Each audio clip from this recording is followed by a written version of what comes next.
ওয়েদারটা দেখো কেমন লাগছে তোমাদের কাছে। আমি তো নিজেকে হারিয়ে ফেলছি এই ওয়েদারের মাঝখানে, মনে হচ্ছে যেন কোথায় চলে যাব, কোথায় যেন যেতে ইচ্ছে করছে। এত সুন্দর একটা পরিবেশ, আল্লাহর অশেষ রহমত। আর দেখো এই যে অনেক দিন ধরে বৃষ্টি হচ্ছে, প্রায় 4-5 দিন ধরে। তো বৃষ্টিরই একটা দৃশ্য তোমাদের সাথে শেয়ার করলাম।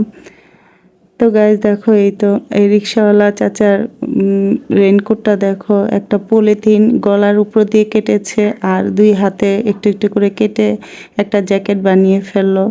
তো এই জন্য আমি ভিডিওটা করলাম যে ওনার জ্যাকেটটা দেখতে কতটা মানে একটা লাগছে আমার কাছে। এই তো দেখুন। আর এটা আমরা এখানে যাচ্ছিলাম, এত বেশি বৃষ্টি হচ্ছে বাহিরে, মানে আমরা একদম ভিতরে বসে আছি। আর এই যে রিক্সাওয়ালা চাচা চালাচ্ছে, ওনার রেনকোটটা দেখে তো আমার খুবই কষ্ট লাগছিল যে উনি কিভাবে রেনকোটটা পরেছে, মানে বুদ্ধি দেখো ওনার। আর দেখো বাইরে বৃষ্টির জন্য কিছুই দেখা যাচ্ছে না, এত বৃষ্টি হচ্ছে চারিদিকে।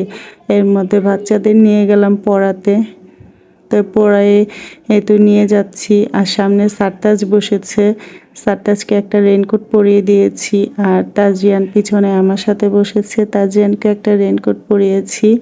কারণ ওদের বাসায়, ওদের বেচে যাওয়ার পথটা একটু হেঁটে যেতে হয় রিক্সা থেকে নেমে, সেজন্যই আমি রেনকোট পরায় নিয়ে আসছি। আর রিক্সার মধ্যে দেখা যায় সাইডের থেকে বৃষ্টি চলে আসে, বাচ্চারা ভিজে যাবে, ব্যাগ ট্যাগ ভিজে যাবে, যার কারণে এভাবেই আমি রেনকোট দিয়ে ওদেরকে একটু প্রোটেক্ট করে দিয়েছিলাম।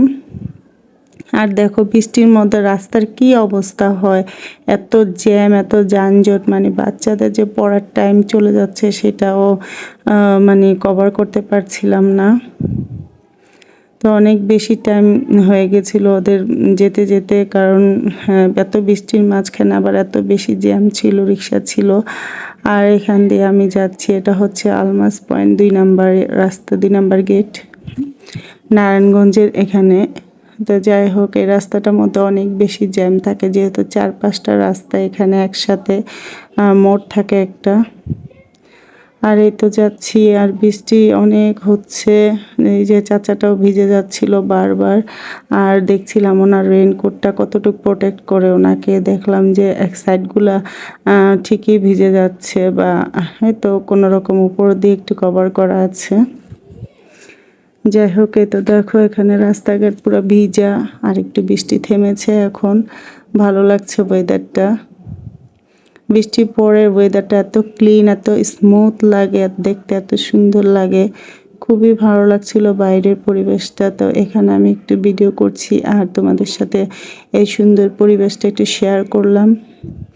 আর দেখো এখানে সবুজে সবুজ গাছগুলা, এত সুন্দর পরিবেশটা, আমি তো মনোমুগ্ধ হয়ে গেলাম। তো কথা বলতে বলতে বেচের থেকে পড়া শেষ করে আবার আসার পথে আবার আরেকটু ভিডিও করে নিলাম। আমার আজকের ভিডিওটা এই পর্যন্তই। তো ভালো লাগলে লাইক শেয়ার করে পাশে থাকবে। দেখো কেমন হয়েছে এই পরিবেশটা, মানে খুবই সুন্দর, আমার এত বেশি ভালো লাগে বাসা থেকে যাওয়ার সময় এই পরিবেশটা।